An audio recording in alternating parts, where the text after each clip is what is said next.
The morning Daniel left, the sky hung low and gray over the small coastal town of Beaufort, North Carolina, as if even the heavens felt the weight pressing on my chest. I stood at the kitchen sink, my hands trembling as I rinsed the last plate from breakfast, though no one had really eaten. The smell of bacon still lingered, mixed with the faint scent of sea salt that always drifted through the windows, but it all felt unreal, like I was moving inside someone else's life. Daniel stood by the doorway, suitcase beside him, our 7-year-old son Ethan clutching his stuffed dolphin against his chest. "It's just for a while," Daniel said, his tone careful, measured, the same tone he used when talking to suspects back when he worked as a detective. But I could hear it beneath the calm, the finality, the decision already made long before he'd spoken it aloud. "We just need some time apart, Sarah. You need to figure things out, and so do I." He didn't look me in the eyes when he said it, which hurt more than the words themselves. I'd commanded men in war zones, stared down the barrel of guns, and faced nights darker than nightmares, but nothing compared to the emptiness that came from watching the man you once built your whole life around walk away with your child. My throat felt like it was closing, but I refused to cry. Tears were something I'd learned to bury deep: discipline, control, composure, the marks of a SEAL officer who never broke under pressure. Yet this was no battlefield I'd trained for. This was love unraveling, family fracturing, and no amount of strategy or strength could fix that. Ethan turned to me, eyes wide and confused, his little voice breaking the silence. "Mommy, are you coming with us?" My heart cracked clean in two. "Not this time, sweetheart," I managed to whisper, crouching to press a kiss against his forehead, breathing in the scent of his hair, sunshine, and sea air. "I'll see you soon, okay?" I wanted to promise him the world, but I'd learned that promises, once broken, haunt you more than silence. Daniel adjusted the strap of the duffel bag on his shoulder and cleared his throat. "I'll call when we get to my sister's," he said. I nodded because I couldn't speak. The sound of the door shutting behind them was soft, almost polite, but it echoed in my bones. The car engine started, gravel crunching as the tires rolled away, and then silence. Just the ticking of the kitchen clock and the hollow ache of a home emptied of laughter. I stood there for a long time, staring at the little blue mug Ethan had left on the table, a drop of orange juice still clinging to the rim. It was ridiculous, the things that break you. Not the grand betrayals, not the harsh words, but the small, quiet remnants of what once was.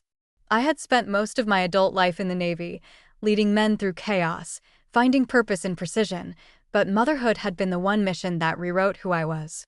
When I left the SEALs 5 years ago, I thought I was stepping into peace, trading adrenaline for bedtime stories, operations for family dinners. But peace never came. Daniel couldn't understand the ghosts that followed me, the nightmares, the survivor's guilt, the constant restlessness. He used to say I was married to my past, that part of me never came home. Maybe he was right. Maybe I never truly did. But when he said he needed space, I never imagined he'd take Ethan too.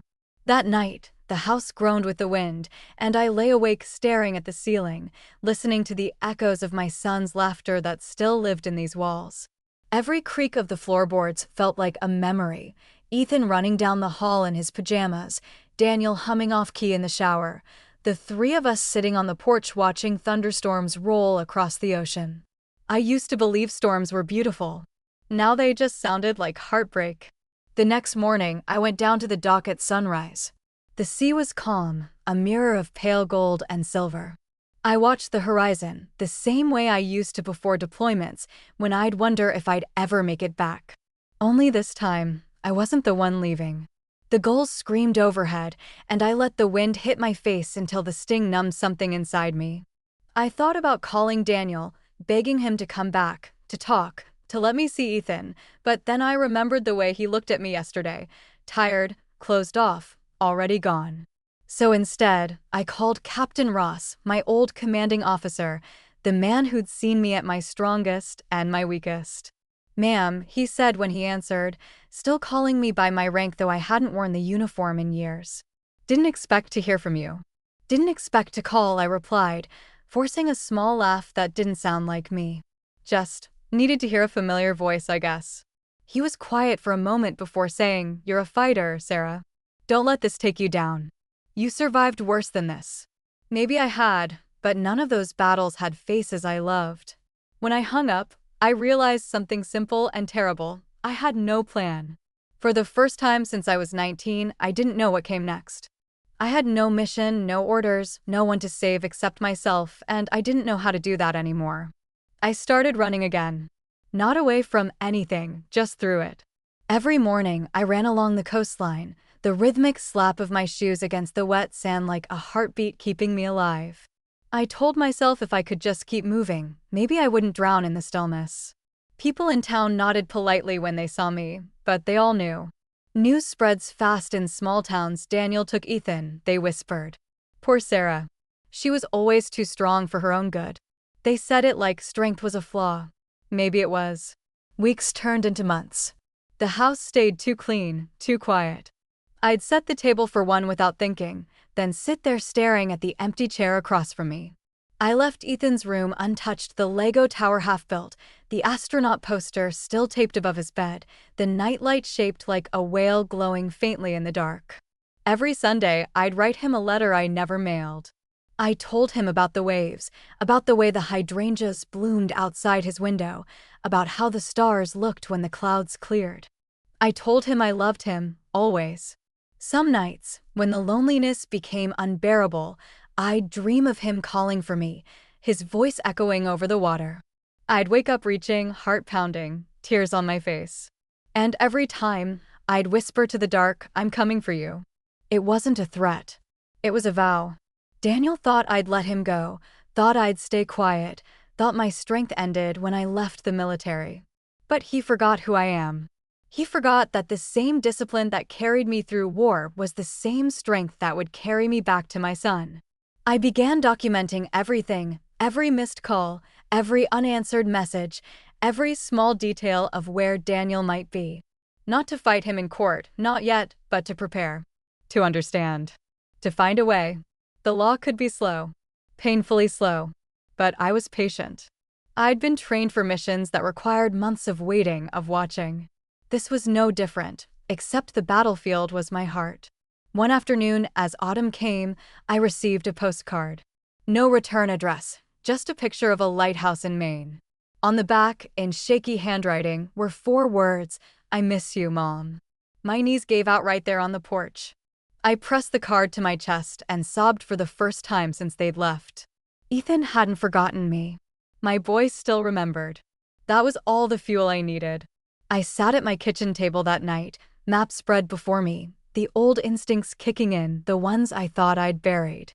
It wasn't about revenge or anger anymore. It was about love. About bringing my son home. Daniel had taken Ethan, yes, but he forgot that I was trained never to leave anyone behind. He forgot I commanded SEAL teams. He forgot who I was before I was his wife, before I was broken. And as the moonlight touched the edge of that postcard, something inside me shifted from sorrow to purpose. The woman who once led men through the darkest nights of war rose again, not with weapons or rage, but with faith, discipline, and an unshakable will. I didn't know how long it would take, but I would find them. I would make him see what he'd done, not out of hate, but out of truth. Because one day, when Ethan looked back, I wanted him to know his mother never stopped fighting for him. Never stopped believing. Never stopped loving. And for the first time in months, as I stood on the porch watching the sunrise paint the sea in shades of fire and gold, I smiled through the tears. The mission had begun. Weeks after that postcard arrived, I found myself standing in front of the mirror, barely recognizing the woman staring back. The shadows beneath my eyes told stories of sleepless nights and memories that refused to fade, but there was also a glint, something fierce, determined, alive again. I had a plan now. It wasn't perfect, but it was mine. I started by retracing every step Daniel could have taken. His sister lived somewhere in Portland, Maine, near the rocky cliffs where the Atlantic hit like a heartbeat. The lighthouse on the postcard matched one from that area, Portland Headlight. I remembered from years back when we took a family trip there, Ethan only 3, wrapped in a little red jacket that made him look like a spark against the gray sea. I packed a bag, just enough to travel light, and before dawn the next morning, I was on the road heading north. The drive was long and quiet, the kind of silence that presses against your ribs. I replayed every memory, every argument, every word I'd left unsaid. Daniel used to say I lived like I was always waiting for a mission.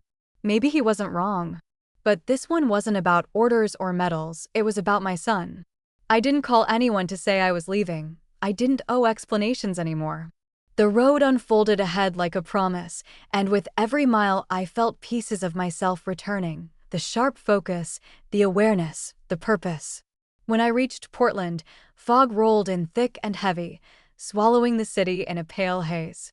I parked near the docks, the smell of salt and diesel filling the air, and walked toward a small cafe that overlooked the harbor. I needed information, and small towns always had people who noticed everything. The waitress, a woman about my age with kind eyes and tired hands, poured me coffee and asked, "You look like you've been driving a long time, honey." Passing through, I met her gaze and smiled softly. Looking for someone, actually.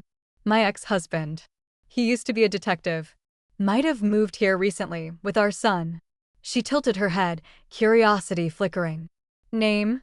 Daniel Miller, I said, careful to keep my tone light. She thought for a moment, tapping her chin. Miller. I think there's a Daniel renting one of the old fisherman cottages up near Cape Elizabeth. Little boy too, always carrying a toy dolphin around. Sweet kid. My heart stuttered. Ethan. That had to be him. I thanked her, left a generous tip, and stepped outside into the mist. The air was sharp, briny, alive with the crash of waves. I drove toward the cape, every muscle in my body tight with anticipation. When I reached the cottages, the world seemed suspended between sea and sky, gray shingles weathered by storms, gulls wheeling overhead, the smell of pine and salt thick in the air. And then I saw it, Daniel's old truck parked beside a cottage with blue shutters. My breath caught. For a long moment I just sat there, hands gripping the steering wheel, afraid to move. After all these months, after all the sleepless nights, here they were, so close I could almost hear Ethan's laugh. But I couldn't just walk up to the door. Not yet. I needed to understand what I was walking into. Through the window, I could see them. Daniel sat at a small wooden table, his hair longer now, streaked with gray at the temples. Ethan sat across from him, drawing something on a piece of paper, tongue sticking out in concentration. I swallowed hard, blinking back tears. They looked okay, maybe even happy. That realization hurt more than I expected. I thought they'd be lost without me, but they weren't. They had found a rhythm without me. Still, when Ethan smiled, I could see me in him. The same crooked grin, the same stubborn chin. He hadn't forgotten me. I could feel it. I watched for a long time, memorizing every detail, until the sun dipped low and the lights came on inside. Then I turned away. I didn't want to scare them, not yet. I needed to think. That night, I rented a small cabin down the road. The owner, a gray-haired veteran named Tom, handed me the keys and nodded toward my license plate. North Carolina, huh?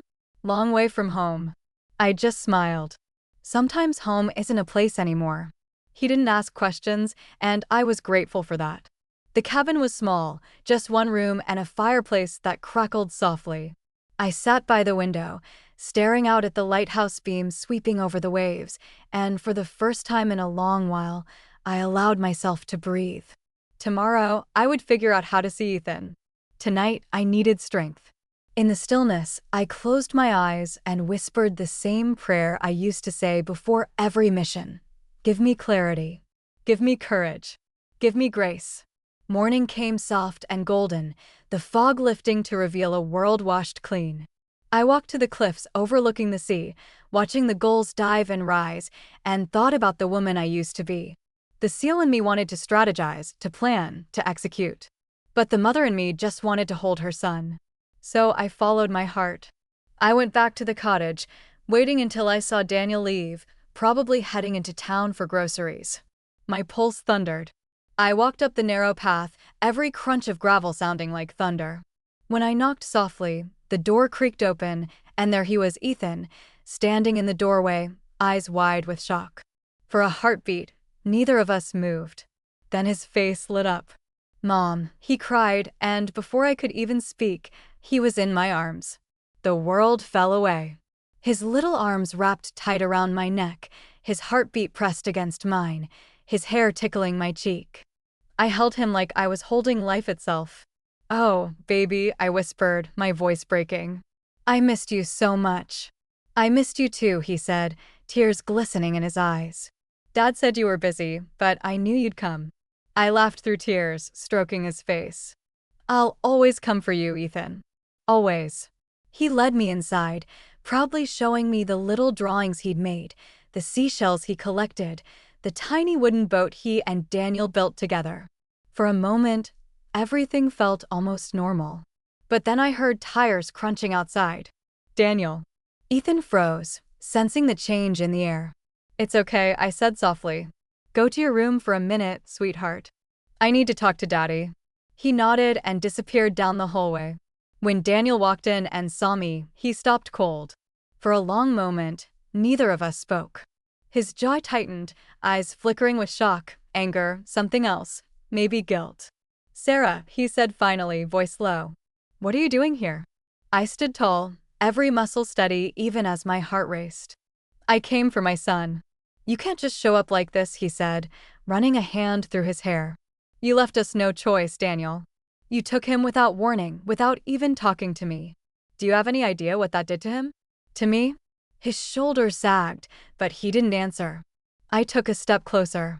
"I'm not here to fight. I just want to see Ethan. I just want to be part of his life again." He looked at me then, really looked, and I saw the man I'd once loved buried beneath the bitterness. "You look different," he said quietly. "Stronger." I smiled faintly.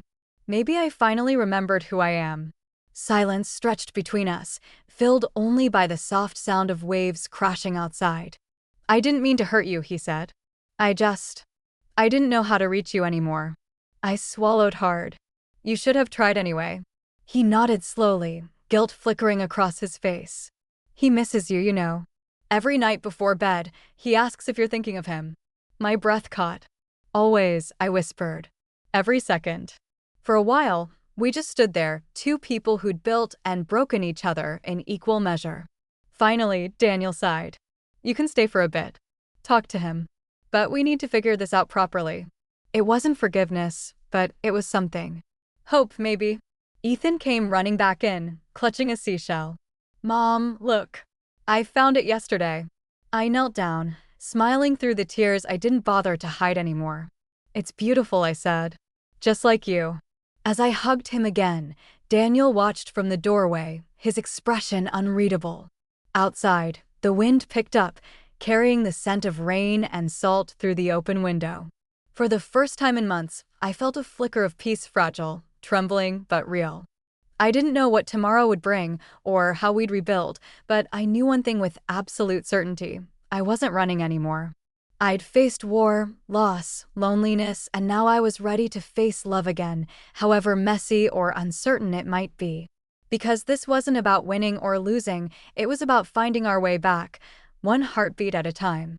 And as the storm clouds gathered over the sea, I held my son close and whispered the words that had carried me through every battle, every darkness, every loss. No one gets left behind. The rain started just after sunset, soft at first, then building into a steady downpour that drummed against the roof like a heartbeat. Ethan had fallen asleep in my arms, his tiny hand still clutching the seashell he'd found, his breathing slow and even. I sat there on the couch for a long time, just watching him, afraid that if I blinked, he'd disappear again. Daniel had gone into the kitchen, pretending to clean up, but I could feel his eyes on us every few minutes. The distance between us was thicker than the storm outside, years of unsaid things, mistakes neither of us had the words to untangle. When he finally spoke, his voice was quieter than I'd ever heard it. "He's been doing better lately," he said. "Nightmares aren't as bad as they used to be." I nodded, my fingers tracing Ethan's hair. "He always hated thunder." "Yeah," Daniel murmured. "You used to tell him it was the sky clapping for brave people." I smiled faintly. I had to give him something to believe in. Silence settled again. The kind that isn't comfortable but isn't cruel either, just heavy with everything two people once shared. "I'm sorry for taking him like that," Daniel said finally, his words almost drowned by the sound of rain. "I thought I was doing the right thing. You were distant, broken. I didn't know how to reach you." I looked up at him, meeting his gaze for the first time in what felt like years. "You should have stayed and tried anyway," I said softly. "You can't fix broken by running from it." His shoulders sagged, and for a moment he looked like the man I marry, tired but kind, lost but trying. "You think I don't regret it," he said. "Every day, Sarah. Every damn day." I wanted to tell him I believed him, but part of me was still bleeding. The storm outside cracked open the sky, lightning flashing white across the room. Ethan stirred, but didn't wake, his little body curled into mine. I tucked a blanket around him and whispered, "I'll stay tonight. Just to make sure he's okay." Daniel nodded silently, and without another word, he went upstairs. I stayed where I was, the weight of Ethan's head on my chest grounding me in a way I hadn't felt in months. I didn't sleep much that night. I listened to the rain, to the wind rattling the windows, to the ghosts of all the things Daniel and I had never said. At some point, I must have drifted off, because when I woke, morning sunlight was streaming through the curtains, painting everything in gold. Ethan was gone from my arms, but his laughter floated in from outside. I stood, stretching, my back stiff, and walked to the window. Daniel and Ethan were out in the yard, building a little dam in a puddle left by the storm. Daniel crouched low, showing him how to make the water flow, and Ethan laughed so hard he nearly fell over. The sight hit me like a wave, this small, simple moment of father and son, ordinary and beautiful. I hadn't realized how much I missed ordinary. When they came inside, dripping wet and grinning, Daniel handed me a cup of coffee. "Figured you'd still take it black," he said. I nodded. Some things don't change. We stood there for a beat, steam curling between us, something almost like peace hovering in the air. "You could stay a few days," he said finally. "He'd like that." I studied him carefully. "And you?" He looked down, fiddling with his coffee mug. "I don't know," he admitted. "But maybe it's time we stop pretending we're enemies." It was a small step, but I'd learned in the field that small steps often saved lives. So I stayed. The days that followed were quiet, gentle even. We found a rhythm again, the three of us. Ethan showed me his drawings, boats, whales, a family of 3 stick figures holding hands. "That's us," he'd say proudly, and my heart would ache and heal all at once. Daniel and I talked a little, cautiously, like people testing the water after a long drought. We argued once or twice, old wounds rising like ghosts, but we didn't yell. We listened. It felt strange, rebuilding something that had fallen apart so completely, but maybe that's how healing worked, not in grand gestures, but in quiet persistence. One evening, as the sun dipped low, Daniel found me sitting on the porch, staring at the horizon. "You ever think about going back?" he asked. "To the Navy, I mean." I shook my head. "No. That part of my life's done. I think I'm finally ready to stop fighting battles that don't need to be fought." He smiled faintly. "You were always braver than me." I looked at him, the wind tugging at my hair. "You were brave too, Daniel. Just in different ways." The silence between us softened a little, turning warm instead of brittle. For the first time in years, I felt like we might be finding something close to forgiveness. But peace never comes easy. That night, after Ethan was asleep, Daniel got a call. His face changed as he listened, jaw tight, eyes dark. "What's wrong?" I asked. He ended the call slowly, looking at me with something that made my stomach twist. "It's my dad," he said quietly. "He's sick. Hospital in Boston." "We should go," I said immediately. "I'll pack a bag." He shook his head. "I don't want to drag Ethan into that. He doesn't even know his grandfather." "Then I'll stay here with him," I offered. "You go. Take care of what you need to." He hesitated, clearly torn. "You'd really do that?" "Of course," I said softly. "He's our son." For a moment, he just looked at me, maybe remembering who I was beneath all the scars and silence. "Thank you, Sarah," he said finally. He left early the next morning, the road wet with dew and fog curling low over the cliffs. As his truck disappeared down the lane, I turned to find Ethan standing in the doorway, holding his toy dolphin. "Is Dad coming back?" he asked. "Yes, sweetheart," I said. "He just has to help Grandpa for a bit." He nodded solemnly. "Then we'll all be together again?" I smiled, swallowing the lump in my throat. "Maybe," I said, "if we all keep trying." The days alone with Ethan were peaceful, filled with small joys, pancakes in the morning, beach walks in the afternoon, stories by the fire at night. He told me about school, about how he wanted to be an oceanographer when he grew up. "Because then I can always be near the sea," he said proudly. "Like you." I hugged him tight. "You already have the heart for it." But beneath those tender days, a quiet fear lingered. Daniel's calls came less frequently, and when they did, his voice sounded strained. Something was wrong, though he wouldn't say what. One evening, after putting Ethan to bed, I sat by the window, staring out at the dark horizon. The sea was calm, but the air felt heavy charged. Instinct whispered that another storm was coming, not of weather, but of life. When Daniel finally returned a week later, I saw it in his face before he spoke. "He's gone," he said simply. I didn't ask who. I knew. "I'm sorry," I whispered, stepping forward. He nodded, eyes glassy but dry. He wasn't perfect, but he was my dad. "No one's perfect," I said softly. "But loss is loss. It hurts just the same." He sank into a chair, head in his hands, and for the first time since I'd known him, he cried, not angry tears, not frustrated, but broken. I stood behind him, resting a hand on his shoulder. "You don't have to hold it all alone," I said. "Not anymore." He didn't answer, but he didn't pull away either. In that silence, something shifted again, grief blending with forgiveness, pain with memory. Life had a way of humbling even the strongest hearts.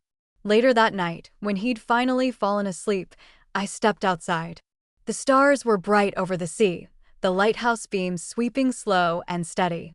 I thought about everything we'd survived: war, loss, love, distance, and realized that maybe the hardest battles were the ones we fought inside ourselves.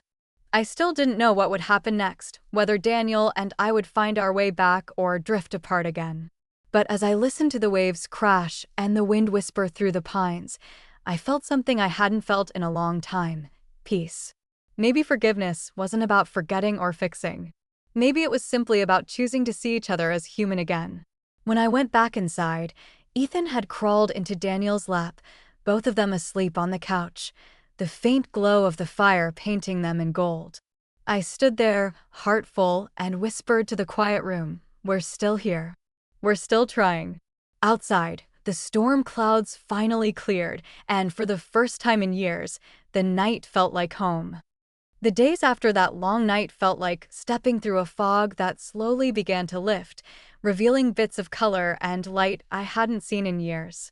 The house no longer echoed with emptiness. Instead, it breathed again with laughter, conversation, the clatter of dishes, and Ethan's small footsteps thudding across the wooden floors.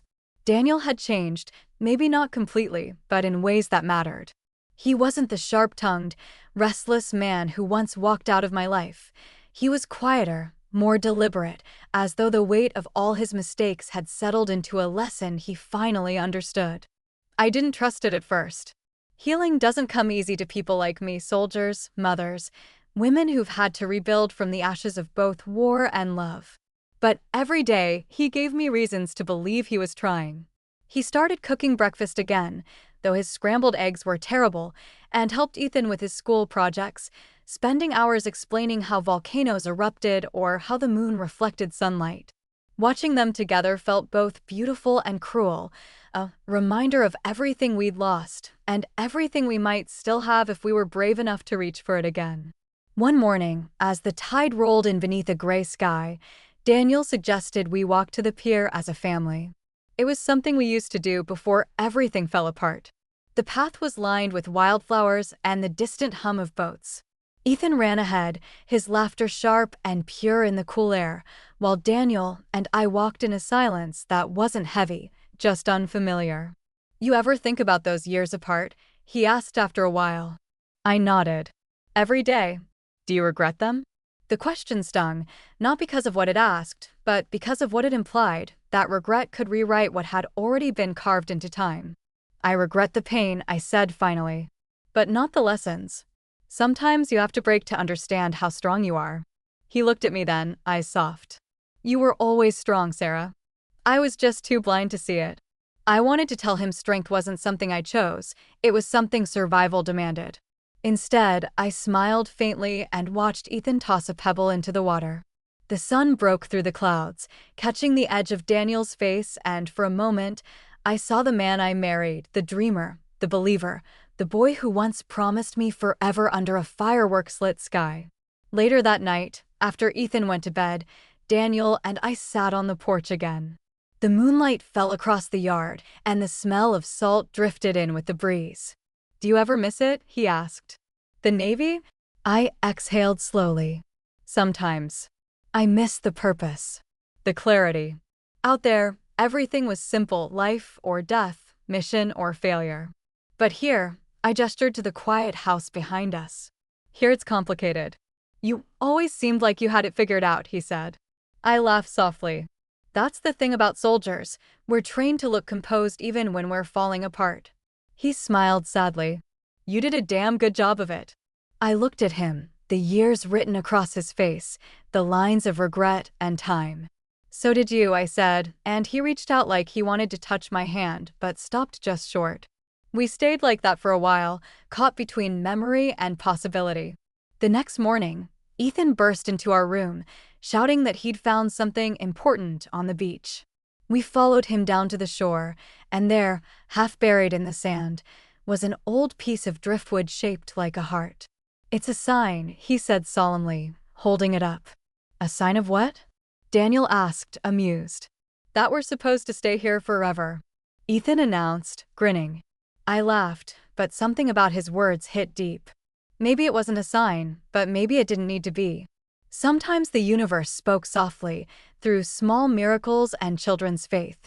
The next few weeks passed in a rhythm that felt almost ordinary: school runs, dinners, shared laughter. Daniel started working remotely for a veterans outreach program, helping soldiers transition back to civilian life. I saw how much it grounded him, how it gave him back the sense of purpose he'd lost. One evening, I found him sitting on the back steps, watching the sunset with a notebook in his hand. What's that? I asked. Letters, he said. To you. To Ethan. Stuff I never said. My heart tightened. Can I read them? He shook his head. Not yet.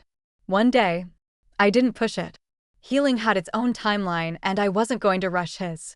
But that night, lying awake beside the faint sound of waves, I thought about those letters, about the words that never make it to daylight but live heavy in the dark. Around that time, I started painting again, a habit I'd abandoned years ago. The first canvas was simple, just a horizon line and a calm sea. Ethan watched me work, asking questions, splattering paint on his fingers. Daniel stood behind us one evening and said quietly, "You look at peace when you paint." I didn't realize until then how true that was. The act of creating something new, something beautiful from nothing, felt like reclaiming parts of myself I'd buried. As autumn began to creep in, the air turned crisp, and the town prepared for its annual harvest fair. Ethan begged us to go, and for the first time in years, we did together.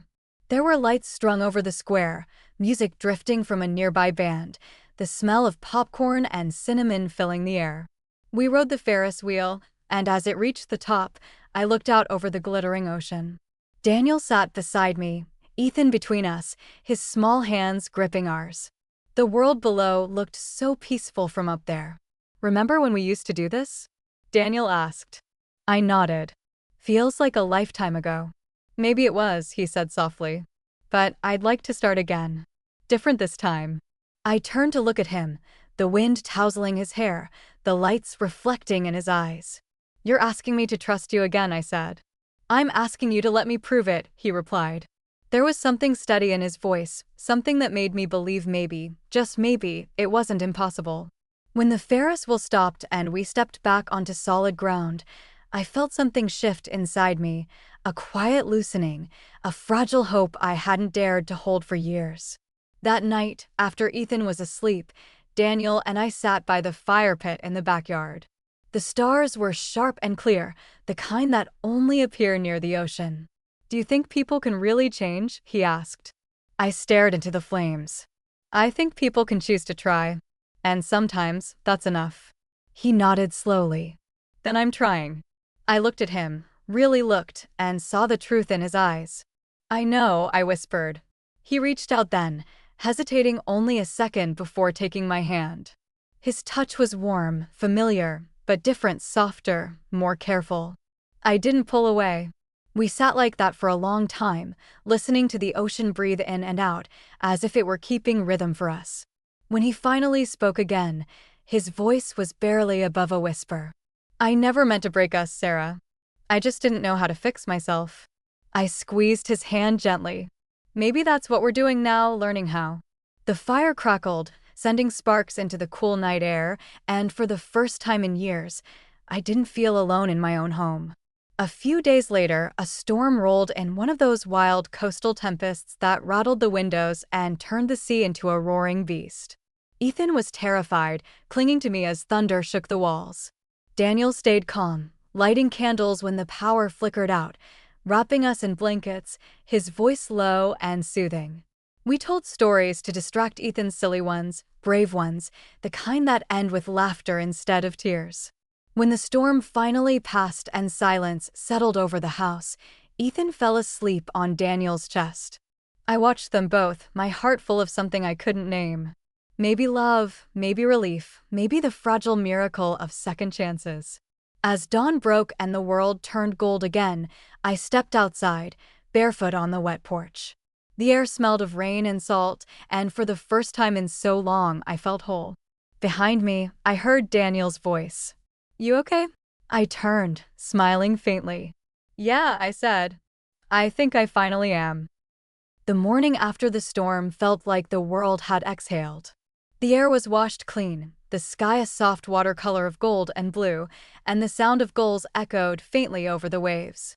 I stood by the kitchen window, barefoot, watching Ethan chase puddles in the yard with a stick, his laughter rising and falling with the wind. Daniel was behind me, making coffee, humming under his breath to a tune I didn't recognize. There was something startlingly domestic about the moment, simple, quiet, almost sacred. After years of chaos, after wars both inside and out, this was peace. Real peace.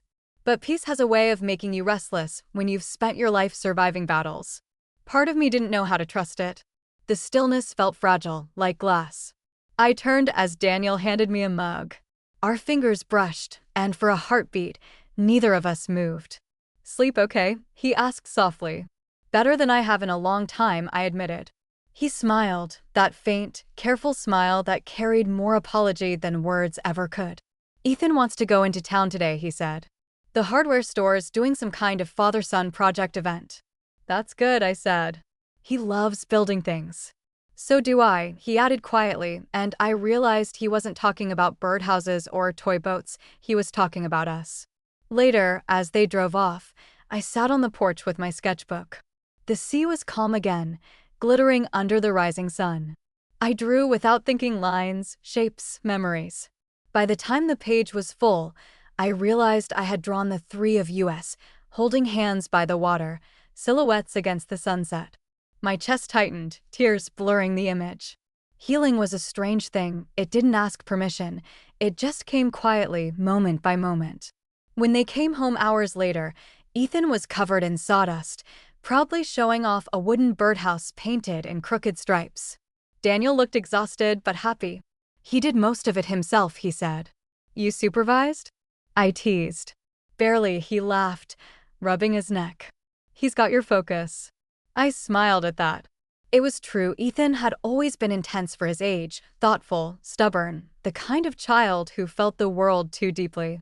That evening, after dinner, we sat together on the porch again. Ethan was inside watching cartoons, his laughter spilling faintly through the open window. The sun dipped low, turning the sky into fire. "I've been thinking about something," Daniel said after a while. "About moving back here permanently. Making it official." My heart stuttered. "You mean, living here?" He nodded. "Yeah. I've been looking at a job with a local veterans program. There's space here, peace. It's what I need. What we need. I studied him, the sincerity in his eyes, the calm steadiness that hadn't been there before. What about Boston? I asked. The apartment? The life you built there? He shook his head. It doesn't feel like home anymore. This does. His words hung in the air between us, heavy with meaning. I didn't know what to say. Home had always been a complicated word for me, part memory, part illusion. But as the night grew darker and the stars appeared one by one, I realized maybe home wasn't a place. Maybe it was the people who stayed after the storms. A few days later, Daniel enrolled Ethan in the local school.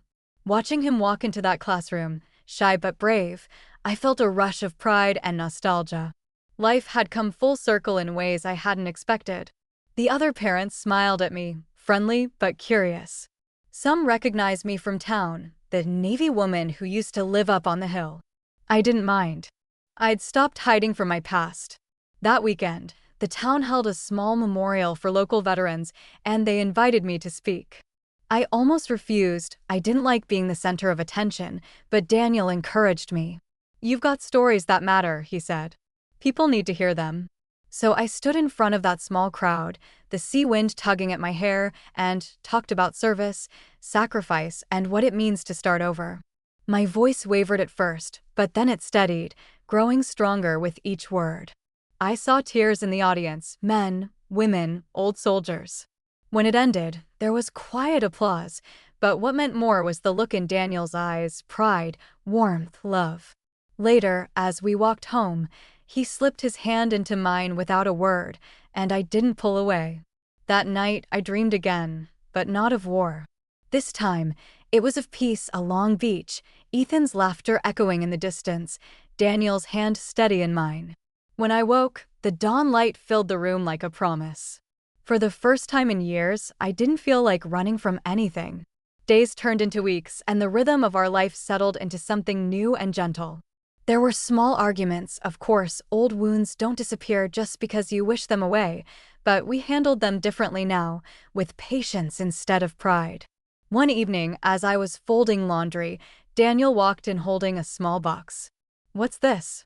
I asked, raising an eyebrow. He smiled nervously. "Just open it."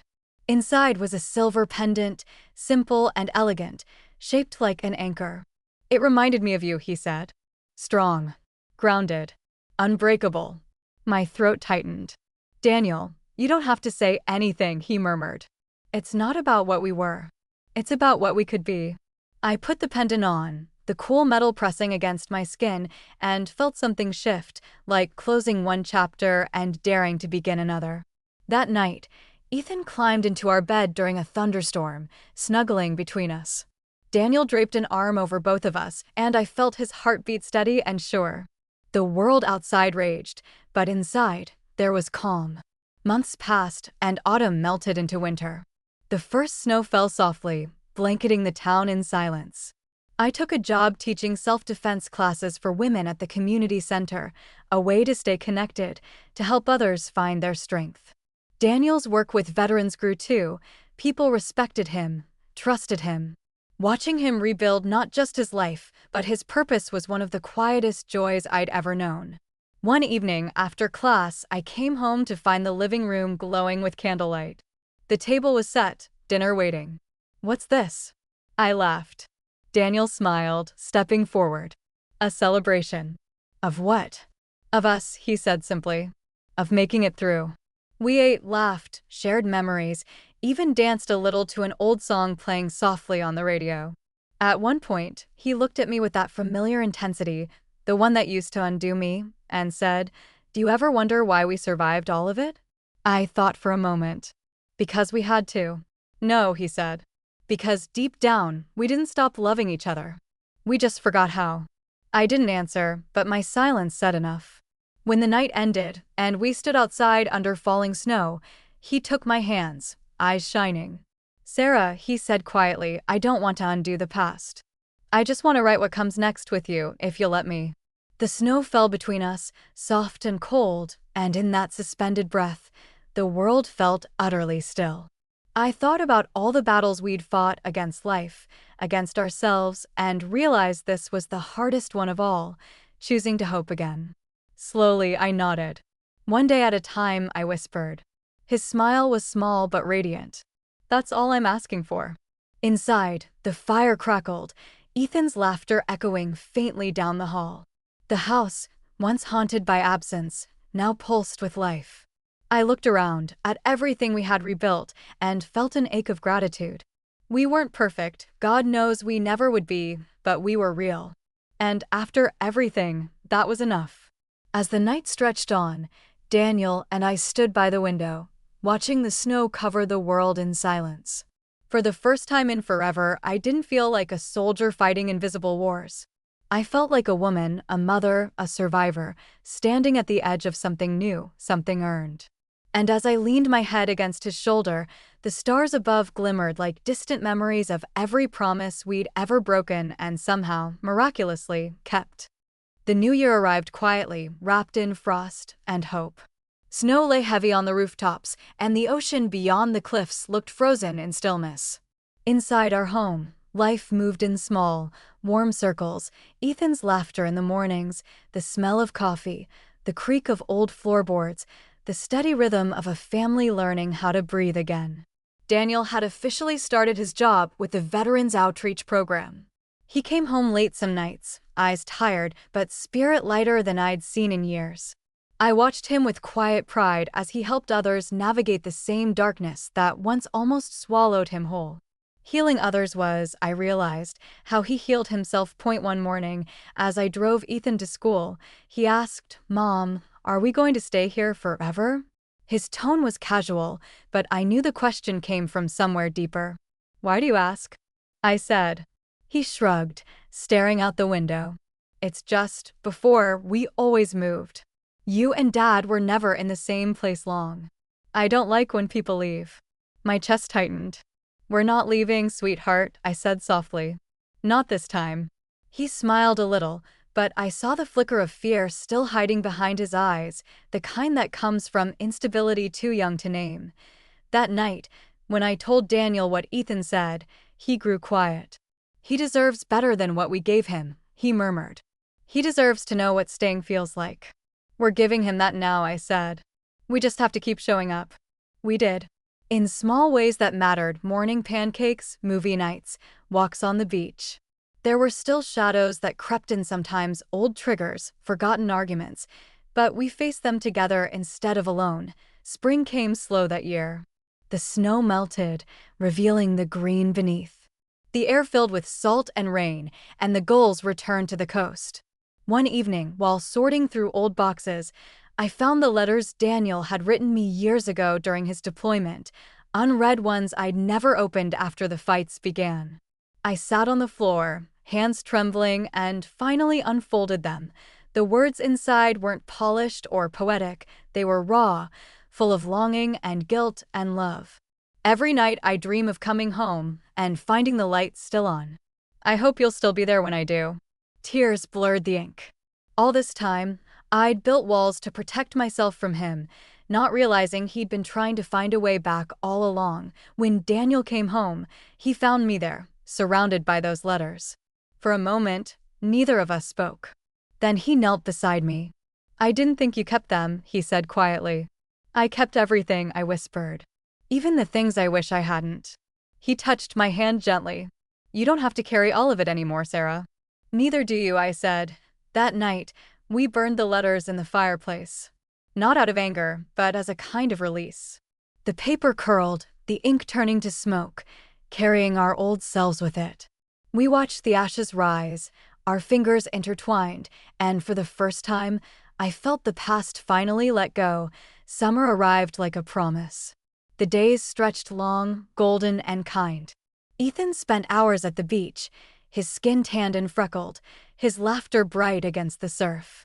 Daniel taught him to fish. I taught him how to build sand forts that could survive the tide.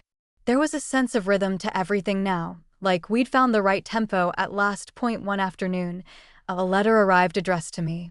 It was from the Navy, an invitation to speak at a leadership conference in Washington, D.C. I hadn't expected it. My first reaction was pride, my second was dread. That world, with its uniforms and protocols, felt like another lifetime. But Daniel encouraged me to go. "You earned it," he said. "You don't have to run from who you were." So I went, standing on that stage, facing hundreds of faces in crisp uniforms. I spoke about service, loss, and resilience, not as an officer, but as a human being. I told them about the cost of silence, about learning that strength isn't just surviving the war, but finding the courage to live after it. When I finished, the applause was long and full of something deeper than respect. It was understanding. Afterward, a young officer approached me. "Ma'am," she said, "my husband's struggling. We've been distant for months. How do you make it work?" I smiled softly. "You don't make it work," I said. "You fight for it. One day at a time. And sometimes you rest. But you never stop believing it's possible." When I returned home, Daniel was waiting at the airport, holding a small bouquet of wildflowers. I laughed when I saw him. "You're ridiculous," I said. "Maybe," he grinned. "But you're worth it." On the drive home, the sun was setting, painting the sky in streaks of orange and pink. Ethan was waiting on the porch when we arrived, waving wildly. "Mom, look. I caught my first fish today," he yelled. Daniel and I looked at each other and smiled, the kind of smile that says, "We did it." We made it through, weeks passed, and life moved forward in the gentle way it does when the worst is behind you.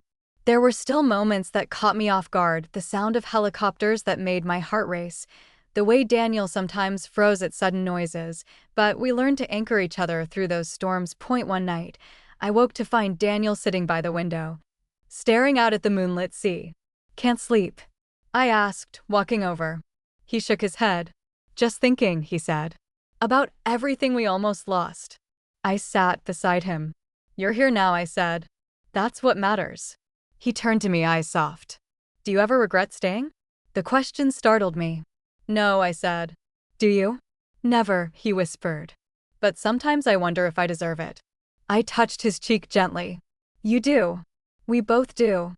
Outside, the tide rose and fell, steady as breathing. The sound filled the silence between us. "You know," he said after a long pause, "I used to think forgiveness was something you earned. Now I think it's something you give, because you can't carry hate forever." I smiled faintly. "I think we're finally learning how to live, not just survive." He nodded, leaning his forehead against mine. And maybe that's enough. As summer faded into autumn, the air grew cooler, the light softer. We spent weekends hiking, exploring old trails, rediscovering what it meant to be a family. Ethan grew taller, braver, more confident. He started writing short stories, ones where heroes weren't perfect, but kind. I saw myself in those stories, and I saw Daniel too. One evening, while setting the dinner table, Ethan asked, "Mom, are you and Dad getting married again?" The question nearly made me drop a plate. Daniel, walking in from the kitchen, froze. "That's a big question, buddy," he said. Ethan just grinned. "You act like you already are." After he went to bed, we sat outside under the stars. "He's not wrong," I said with a small laugh. Daniel smiled, looking at me thoughtfully. "Then maybe it's time to make it official." I turned to him, caught off guard. "Daniel." He reached into his pocket and pulled out a small velvet box. My breath caught. Inside was a simple ring, nothing fancy, just elegant, timeless. "Not a proposal to rewrite our past," he said softly. "A promise to build what comes next. Together." Tears welled in my eyes. "Are you sure?" He nodded. "I've never been more sure of anything." The ocean roared in the distance, the wind carrying the scent of salt and pine. I took the ring, my hand trembling, and slipped it on. "Then yes," I whispered. "Let's start again." He pulled me close, his forehead resting against mine, and for the first time in forever, I didn't feel like I was standing in the ruins of something broken. I felt like I was standing in the foundation of something new. That night, as we danced slowly in the living room, Ethan's small voice drifted from the hallway. "Does this mean we're a team again?" Daniel smiled. "Yeah, buddy," he said. "It means we're a team. Always." And as the firelight flickered across the walls, I realized something simple but profound. Healing doesn't mean forgetting the pain, it means finding something stronger to hold on to. We had finally found it. The morning after Daniel slipped the ring on my finger, the world felt lighter, as if even the air outside our window knew that something sacred had shifted. The sun rose gently through the mist rolling in from the sea, painting the walls gold as I brewed coffee in the kitchen, listening to the quiet hum of life beginning again. Daniel walked in barefoot, his hair tousled, still half dreaming. When he saw me, he smiled the kind of smile that used to make my heart skip back when everything was simple. He came up behind me, wrapped his arms around my waist, and whispered, "You realize you just said yes to a man who once made pancakes with protein powder instead of flour?" I laughed, leaning back into him. "I married worse," I teased, and he kissed my temple softly. That morning was ordinary, but it felt like a miracle, peace after so much noise, love after so much leaving. Ethan bounded down the stairs, his backpack half-zipped, asking a million questions about everything from his school project to whether we were really going to get married again. "Yes, Ethan," Daniel said, grinning. "This time, we're doing it right." And the way our son's face lit up, you'd think the whole world had tilted toward joy just for him. Planning the ceremony became less about decorations and more about healing.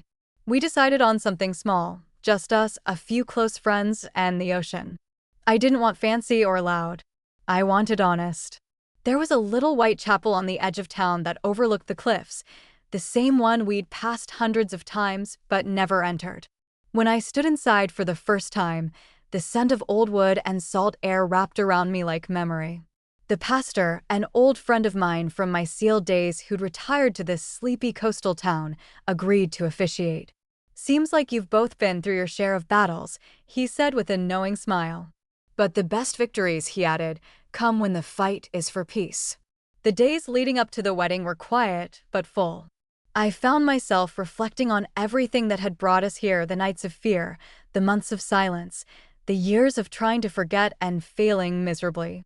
There were moments I thought love couldn't survive the damage we'd done, yet here we were, standing in the ashes, building something entirely new. The night before the ceremony, I couldn't sleep. I went for a walk down to the cliffs, the moon hanging low over the ocean, and the wind cool against my face. I closed my eyes and remembered the woman I used to be, the commander who led men into war zones, who gave orders without trembling, who carried every wound like a medal. I thought of how much I'd changed, how the fight now wasn't out there anymore. It was inside, quieter but fiercer. When I turned to head home, I saw Daniel standing at the top of the hill, his silhouette framed by the stars. "Couldn't sleep either?" he asked softly. "Guess not," I said. Too much noise in the quiet. He walked down to me, took my hand, and said, "We'll make it quiet again, together." The next morning, the chapel smelled faintly of wildflowers and sea air. I wore a simple white dress, no veil, no frills. Daniel wore his old Navy uniform, pressed and perfect, the one he'd kept for years in a trunk he said he'd never open again. When I saw him waiting at the altar, I almost lost my breath.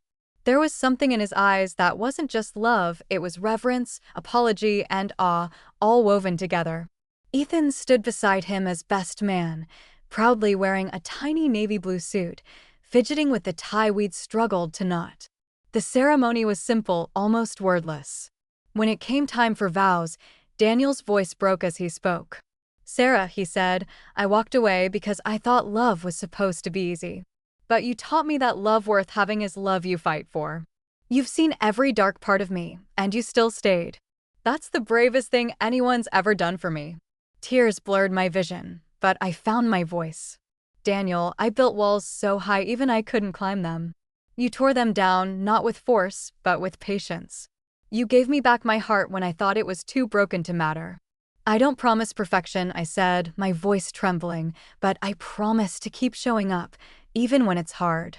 When we exchanged rings, Ethan clapped so loud that everyone laughed, and in that laughter, the ghosts that had haunted us finally seemed to fade. We walked out of the chapel hand in hand as the sun broke through the clouds, and for the first time in years, I felt like every piece of my life fit exactly where it belonged. Outside, the wind carried the sound of the ocean below, the same ocean that had once taken Daniel away and now seemed to bless his return. We spent the afternoon by the cliffs, a small picnic laid out, the three of us watching waves crash against rock. Daniel leaned back on his elbows, eyes squinting toward the horizon. "You ever think," he said, "how close we came to missing all this?" I smiled faintly. "Every day. But maybe we had to lose each other to learn how to find ourselves." Later that evening, as the sky turned a deep violet, we lit a small bonfire on the beach. Our friends had gone home, and it was just us, the soft crackle of firewood, the sound of the tide, the rhythm of breathing that finally matched again. Ethan roasted marshmallows while Daniel and I sat side by side, watching the flames dance. "Remember the first time we met?" he asked suddenly. I laughed. "You mean when you spilled coffee on my deployment folder and pretended it was an accident?" He chuckled. "It was an accident." I was nervous. "You were cocky," I corrected. "Still am," he said, grinning. I nudged him playfully, and he caught my hand, holding it tight. "You know," he murmured, "I think I fell in love with you that day. It just took me a decade to admit it." I leaned my head on his shoulder. "You always were stubborn." Ethan fell asleep against a blanket, the fire casting soft shadows on his peaceful face. Watching him, I thought about how much this little boy had endured, his world shifting, his parents breaking and mending, his heart somehow staying open through it all. I brushed a strand of hair from his forehead and whispered, "You're our miracle, Ethan." Daniel's voice came softly behind me. "He's our reason." We sat there long after the fire died, wrapped in quiet gratitude. When the stars came out full and bright, Daniel pointed upward. "That one," he said, nodding toward a small, flickering star. "That's ours. Every time we start to lose our way, we'll find it again there." I smiled through tears, because in that moment, I believed him. The weeks that followed felt like the life we'd both been chasing, but never quite caught, full of slow mornings, family dinners, and shared laughter that didn't feel forced. I took a teaching position at a local leadership academy for veterans, mentoring women coming out of service. Daniel continued his outreach work, and sometimes, when he came home and told me stories of the men and women he helped, I saw the same fierce compassion that had drawn me to him all those years ago. But peace, I learned, isn't the absence of struggle. It's learning how to move through it with grace. One evening, I came home to find Daniel pacing, phone in hand, his face pale. "What is it?" I asked quickly. He hesitated before saying, "There was an accident. One of my outreach officers, Jason, his team got caught in a storm during a rescue mission. They didn't make it." The weight of the words hit me like a familiar blow. I stepped forward and wrapped my arms around him as his body shook. "It's not your fault," I whispered. "You can't save everyone." He held on to me like I was the only thing keeping him from falling apart. That night, he cried, not the kind of tears that ask for pity, but the kind that come when the world reminds you how fragile it is. In the days that followed, I watched him retreat a little, quieter, more withdrawn. I knew the signs because I'd been there myself. So I did what he once did for me. I waited. I cooked his favorite meals, left small notes on his desk, held him without words when he needed silence. And slowly, he came back. One evening, he said, "You saved me again." I smiled faintly. "No, we save each other. That's what love is now." As autumn settled in again, painting the cliffs in copper and gold, I stood by the window one morning watching the waves crash far below and thought about how far we'd come. There was a time I thought I'd never forgive him for leaving, and now I couldn't imagine life without the scars that taught us how to stay. Daniel came up behind me, resting his chin on my shoulder. "What are you thinking about?" he asked. "How lucky we are," I said simply. He kissed my cheek. "We make our own luck, Commander." I laughed softly at the title I hadn't heard in years. "Not anymore," I said. "Now I'm just Sarah Miller, wife, mom, survivor." But deep inside, I knew the commander still lived somewhere in me, not in rank or uniform, but in the quiet strength that refused to give up, even when love seemed impossible. And as I watched Ethan chase gulls along the shore later that day, Daniel waving from beside me, I realized something beautiful. Every broken piece of our story had led us right here, exactly where we were meant to be. The first hint that life was about to shift again came quietly, like most changes do. It was late autumn. the wind sharp against the windows, and the ocean a restless gray beneath the clouds. Daniel had gone out for his morning run, and I was in the kitchen packing Ethan's lunch when I heard him call from the doorway, "Sarah, you've got a letter."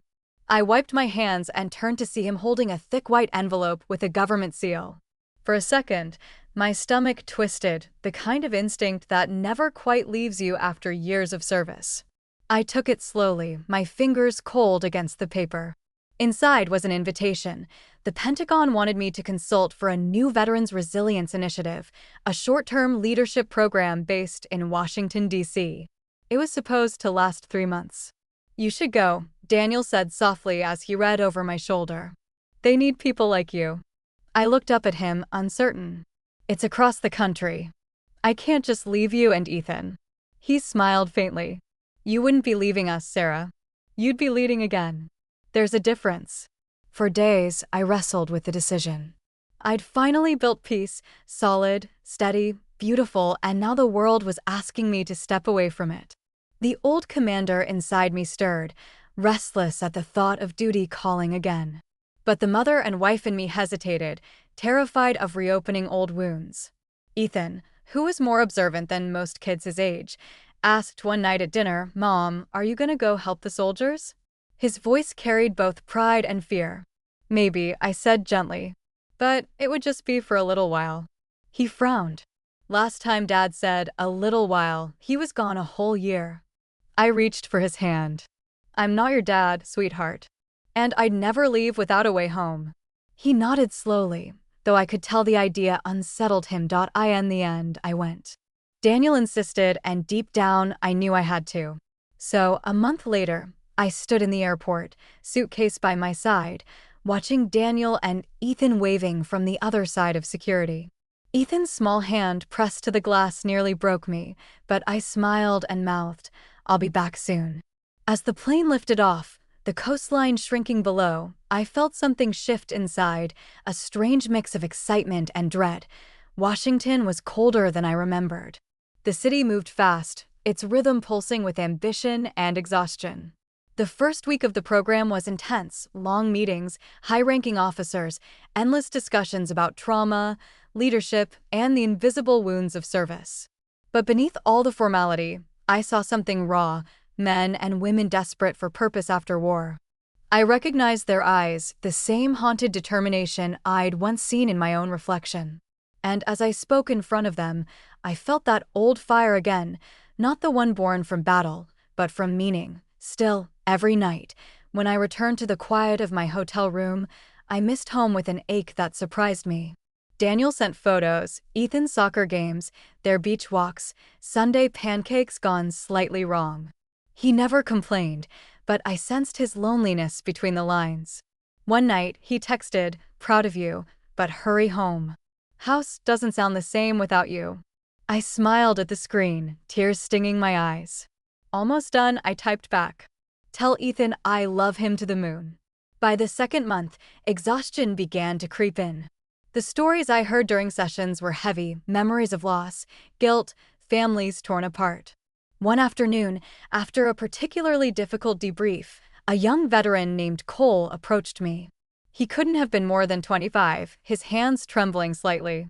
"Ma'am," he said, "how do you go back to normal when normal doesn't fit anymore?" I paused, hearing the weight behind the question. "You don't," I told him gently. "You build something new and call that normal." He nodded slowly, and I saw a spark of hope in his tired eyes. Moments like that made every sleepless night worth it, but as the weeks passed, I began to feel a quiet unease. Daniel's calls grew shorter, distracted. When I asked if everything was okay, he said he was just tired. Once, during a video call, I noticed shadows under his eyes I hadn't seen before. "You sure you're fine?" I asked. He smiled, too quickly. "Of course. Just missing you, that's all." I wanted to believe him. Then, one night near the end of the program, my phone rang just as I was preparing my final report. It was nearly midnight. The caller ID showed a number from our town. My heart clenched. When I answered, a calm but unfamiliar voice said, "Mrs. Miller. This is Officer Grant from the local police department. There's been an accident." The world went silent.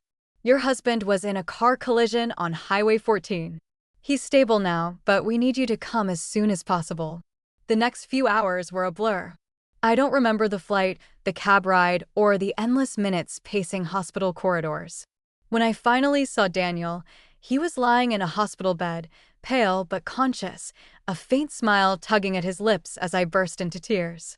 "Hey, Commander," he rasped weakly. "Told you I'd wait for you to come home." I laughed through sobs, gripping his hand. The doctors explained he'd fallen asleep at the wheel after working too many late nights at the outreach center. His injuries were minor, but enough to scare us both. Ethan ran into the room minutes later, clutching his father's other hand, tears streaming down his face. "You can't leave again, Dad," he cried. Daniel whispered, "I'm not going anywhere, buddy. I promise." In the days that followed, I stayed by Daniel's side, helping him recover. The accident, small as it was, shook us to our core. It reminded me of something I'd nearly forgotten, how fragile peace really is. Life doesn't stop throwing storms at you, it just teaches you how to build better shelters. After Daniel was discharged, I brought him home, and for a while, he slept more than he spoke. I let him. Sometimes healing is quiet. One afternoon, while he rested, I walked down to the beach. The waves were calm, the air thick with salt and memory. I thought about how close I'd come to losing him again, and how easily love could slip through fingers if we didn't keep holding on. I picked up a smooth white stone, turned it over in my hand, and whispered, "Not this time." When I came back, I found Daniel sitting on the porch, looking out at the horizon. "You know," he said softly, "I used to think the hardest battles were the ones out there. But they're the ones in here." He tapped his chest. "Staying present. Staying kind. Staying alive." I sat beside him, our hands finding each other without effort. "You don't have to fight them alone anymore," I said. "Neither do you," he answered. Winter settled in early that year. The nights grew long, the house full of candlelight and warmth. Daniel's recovery went smoothly, though he moved slower now, more aware of his limits. Ethan, bless his heart, became our light, reading stories by the fire, insisting on family game nights, making sure laughter always found a way in. One evening, as snow began to fall outside, Daniel turned to me and said, "I think we should take that trip you always wanted." I blinked. "What trip?" "Scotland," he said with a grin. "You used to talk about seeing the Highlands, remember?" I smiled, remembering those dreams we'd tucked away when life got too busy. "You serious?" He nodded. "We've spent years rebuilding. Maybe it's time to start living again." The idea felt daring, even impossible, but it also felt right. We spent the next few months planning, saving, dreaming. For the first time, the future didn't feel heavy. It felt wide open. And though I didn't know it then, that trip would become the turning point in our story, the one where the past and the present would finally meet, and where we'd learn that even the strongest hearts can break again if love is deep enough. But for now, sitting beside Daniel as snow whispered against the windows, I felt something I hadn't felt in years, peace that didn't scare me. Because it wasn't fragile anymore. It was earned. When the plane touched down in Scotland, the sky was the color of pewter and rain streaked the windows like ink. I remember Daniel squeezing my hand, a quiet smile curving his lips as he whispered, "Welcome to your dream, Commander." Ethan, now 10 and bursting with curiosity, pressed his face against the glass and gasped, "It looks like a storybook."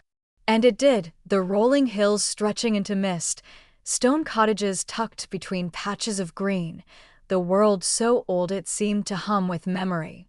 After years of rebuilding, of scars and second chances, the three of us were finally stepping into something that felt like peace. Or at least, that's what I thought. We rented a small cottage near Glencoe, perched on a hill that overlooked a valley threaded with rivers and heather. The air smelled of rain and pine, and every morning I woke to the sound of wind sweeping through the mountains. Daniel seemed lighter here, his shoulders less burdened, his laugh easier. He spent hours sketching the landscape, something I hadn't seen him do in years, while Ethan chased sheep through the fields, shouting with joy. I'd stand at the edge of the cliff sometimes, camera in hand, thinking, maybe this is what healing really looks like, Not the end of pain, but the quiet after it. On our fourth day, we decided to visit a nearby village, a small place called Kinlaleven. Cobblestone streets wound between old shops, and the locals greeted us with the kind of warmth that only small towns seem to know. We ducked into a cafe, ordered tea and scones, and watched the rain turn to mist outside. As Daniel paid the bill, the elderly woman behind the counter looked at him for a long moment. "You've been here before, haven't you?" she asked in a lilting accent. Daniel frowned. "No, ma'am. First time." She tilted her head. "Strange. You look just like the man who used to come through here, an artist, years ago. Always carried a sketchbook." Daniel smiled politely, but said nothing more. When we stepped outside, he seemed distant. That night, while Ethan slept curled under a wool blanket, I found Daniel sitting by the fire, staring into the flames. "You okay?" I asked quietly. He hesitated before answering. "It's just, she wasn't wrong. I did come here once. Years ago, before we met. I never told you." I sat beside him, surprised but not hurt. "Why not?" He sighed.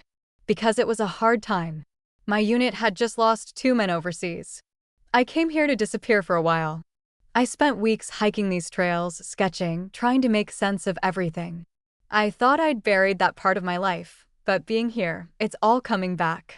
I touched his arm gently. "Maybe it's not coming back to haunt you. Maybe it's coming back to heal you."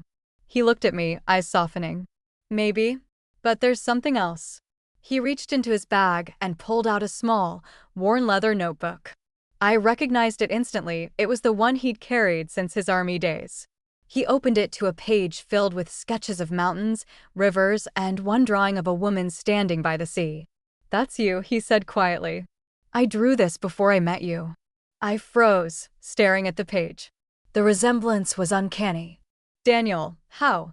He shrugged, smiling faintly. "I don't know. Maybe I was drawing what I needed to find." For a long time, neither of us spoke. The fire crackled, the rain whispered against the window, and something deep inside me trembled. It felt like fate, or perhaps grace, had stitched us together long before we ever crossed paths. The next morning, we hiked to a place called the Lost Valley, a steep glen surrounded by towering peaks. The air was cold and thin, but Daniel seemed determined, leading the way with his camera slung over his shoulder. Ethan ran ahead, chasing echoes, laughing as his voice bounced off the cliffs. Halfway up the trail, the wind picked up, sharp and wild.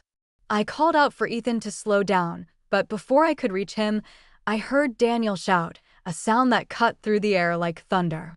I turned and saw him stumble, his face pale. He dropped to one knee, clutching his chest. The world narrowed.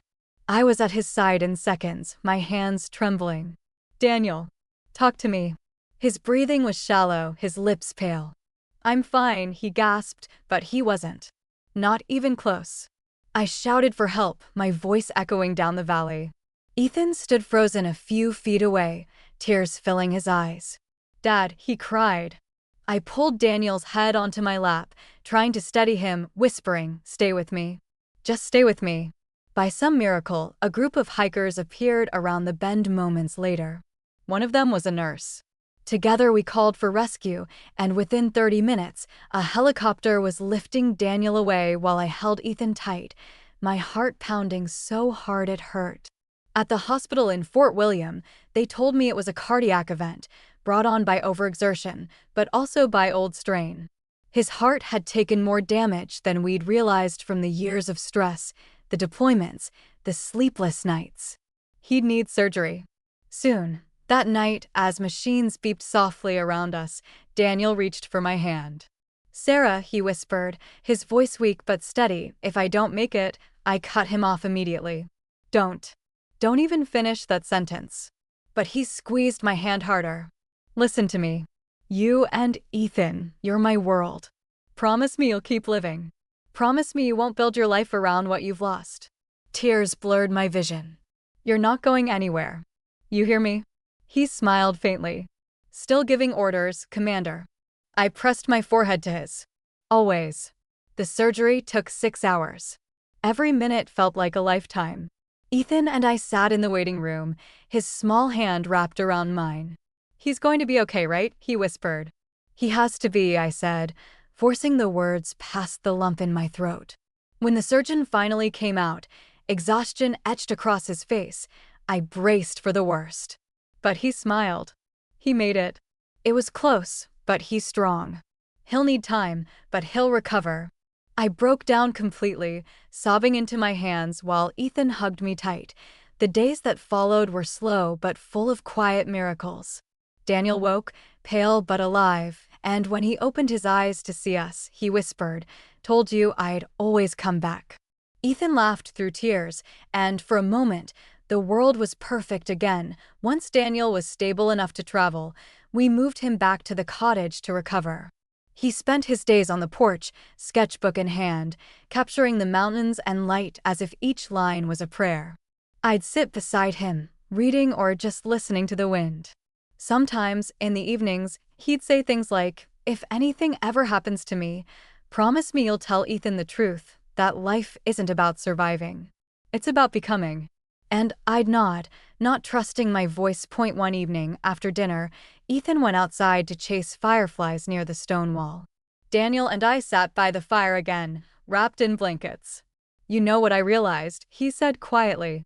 "All these years, I thought peace was something you found when the world stopped hurting. But it's not. It's when you stop running from the hurt."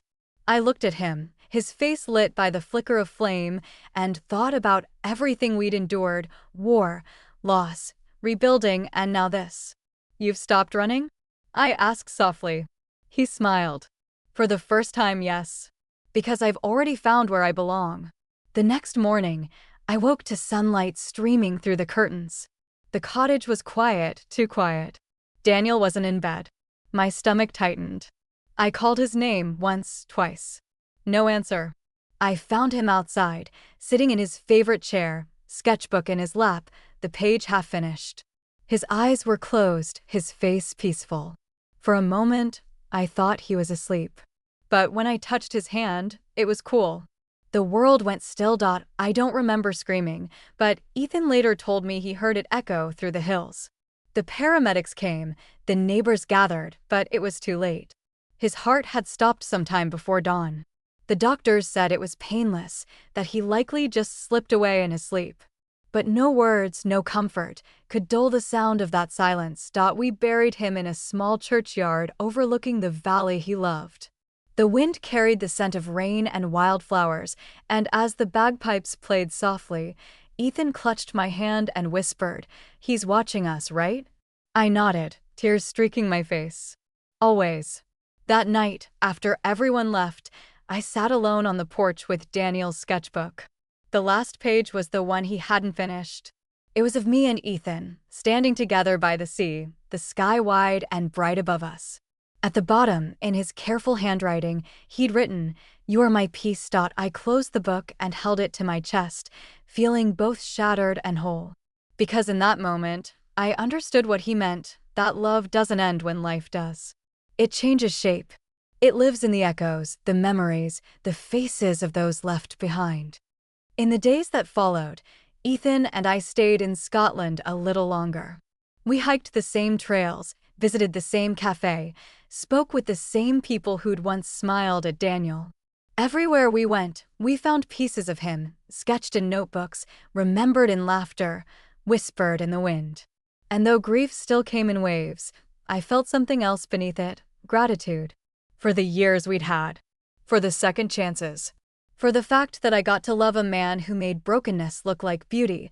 When we finally flew home, I carried Daniel's sketchbook in my bag, the pages worn from use. As the plane lifted into the clouds, Ethan leaned against me and said, "Mom, do you think Dad can see us from up there?" I looked out the window at the sky that stretched endlessly beyond. I don't think he ever stopped. And as the clouds parted, sunlight spilling through like grace, I whispered a promise to the wind: "We'll keep living. For you." Always. The years that followed Daniel's passing were a strange blend of silence and motion, like standing still while the world kept spinning. For months after the funeral, I couldn't sleep without hearing the echo of his laugh or seeing the faint indentation on his pillow where his head used to rest. Scotland had changed us, and in some ways, it had claimed him too, leaving Ethan and me with a kind of quiet strength we hadn't known we possessed. When we returned to the States, the house felt both foreign and familiar, his boots still by the door, his sketches framed along the hallway, his scent faintly lingering in the air like a memory that refused to fade. I spent that first year learning how to breathe again. Ethan, in his innocence, seemed to understand grief better than I did. He would sometimes sit on the back porch with Daniel's sketchbook, tracing his father's lines with small fingers and whispering things I couldn't hear. Once, I asked what he was saying. He looked up, his eyes so much like Daniel's, and said, "I'm telling him what I see, so he can keep drawing from heaven." I didn't correct him. I couldn't. Because in some small way, I wanted to believe he was right. I returned to work at the training academy, though I wasn't the same commander who once led men through fire and chaos. I trained quietly now, teaching new recruits not how to fight but how to endure. There was a difference. The body gives out long after the heart does, I'd tell them. So keep your heart strong, that's where courage lives. Some of them had heard about Daniel, about the commander's husband who didn't come back, and they looked at me with a kind of reverence that I never wanted but had learned to accept. At night, when the halls were empty, I'd walk past the flag in the courtyard and whisper his name.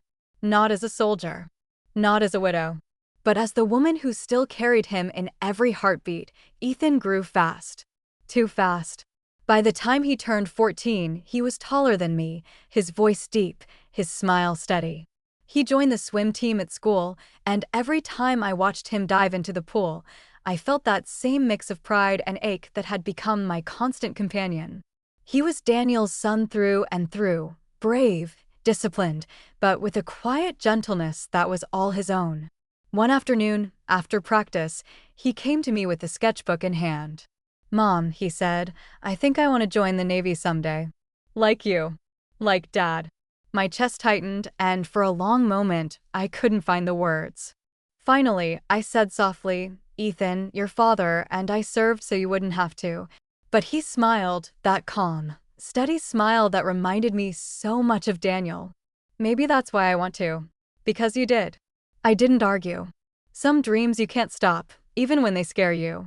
Especially when they come from love. One winter evening, nearly 5 years after Daniel's passing, I was invited to speak at a Veterans Memorial event in Washington. They wanted a story of resilience, of sacrifice and rebuilding. I hesitated at first, but Ethan insisted. "Dad would want you to," he said. So I went. The hall was filled with faces, some young, some old, all marked by the same quiet bravery that war carves into people. When it was my turn to speak, I stepped up to the podium, my hands trembling slightly as I unfolded the note Daniel had once written to me years ago. "Promise me you won't build your life around what you've lost." I looked out at the crowd and began. Once, I believed strength was about never breaking. I believed love meant holding on, no matter the cost. But I've learned that real strength isn't in what you can carry, it's in what you can let go of. And love doesn't end when someone's gone. It keeps living in the choices we make, in the lives we build, in the way we remember them. When I finished, the room was silent for a heartbeat, then the applause came, not loud or showy, but full of warmth, full of understanding. And for the first time in years, I didn't cry. After the event, a man approached me, a quiet stranger with kind eyes and a gentle manner. "Commander Miller," he asked softly. "My name's Thomas. I served with your husband once years ago in Kandahar. He talked about you all the time. Said you were the bravest person he'd ever known." I felt tears sting my eyes, unexpected and sharp. "He talked about me?" The man smiled. "All the time. He said if he ever made it home, he'd build a life that felt like peace. Looks like he did." Before I could thank him, he reached into his coat pocket and pulled out a folded piece of paper. He left this in his journal. "I think it was meant for you." My hands trembled as I took it. The handwriting was unmistakable, Daniel's, steady and strong. It said, "If you ever forget who you are, look at the sea. It'll remind you, you were made of storms, and you learn to calm them." I held that paper against my heart, the world blurring around me. In the years that followed, I built something new. Not a replacement for what was lost, that's impossible, but a continuation. I opened a small retreat center for veterans and their families, a place by the coast where healing wasn't a goal but a journey. We called it Horizon House. The walls were lined with Daniel's sketches, the air always full of ocean salt and second chances. Every morning, I'd watch the sun rise over the water, the light stretching across the waves, and think of him, of us, and of the strange, beautiful life we'd built out of brokenness. Ethan helped me run the place during summers, teaching kids how to swim, telling stories of his dad to anyone who'd listen. Sometimes, late at night, we'd sit on the deck together, the sound of the ocean wrapping around us. "Do you ever stop missing him?" he asked me once. I thought for a moment, then said no. But missing him doesn't hurt like it used to. It reminds me that we loved deeply. That's a gift, not a wound. Years drifted by like the tide. Ethan graduated from college, then joined the Navy, not as a fighter, but as a rescue diver. The day he shipped out, he hugged me tight and whispered, "I'll come back. I promise." And as I stood on the dock watching him disappear into the horizon, I realized I wasn't afraid.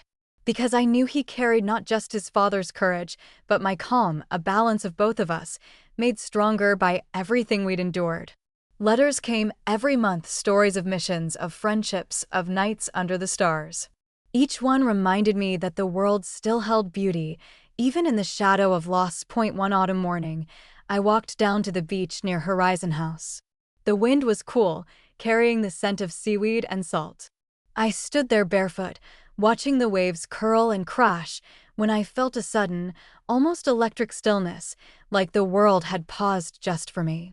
The sky was the same shade of blue as Daniel's eyes, and for a moment, I swear I could hear his voice in the rhythm of the surf. "You did it, Sarah. You kept living." I closed my eyes, smiling through tears, and whispered back, "I learned from the best." That evening, I took out Daniel's old sketchbook, now fragile with age, and added a page of my own. Not a drawing, but words. We built piece from pieces. We found forever in the fleeting. Then I left it open on the table for Ethan, for whoever came next, for anyone who needed to know that love, real love, doesn't fade. It transforms. When Ethan returned home years later, medals on his chest and the same unshakable calm in his eyes, we stood together on the same porch where Daniel once sat drawing the sunset. "Mom," he said quietly, "Dad would be proud of you." I looked at him, at the man my boy had become, and smiled. He'd be proud of us. The sun dipped low, painting the sky in gold and crimson, and in that light, for just an instant, I saw Daniel standing at the edge of the porch, smiling not as a ghost, but as a promise kept. Then he was gone, and all that remained was the warmth of the setting sun and the sound of the sea, endless and alive. And as the wind lifted my hair and the ocean roared its eternal song, I whispered the final words of our story, not to the air, but to him, to us. To the life we made, we're home.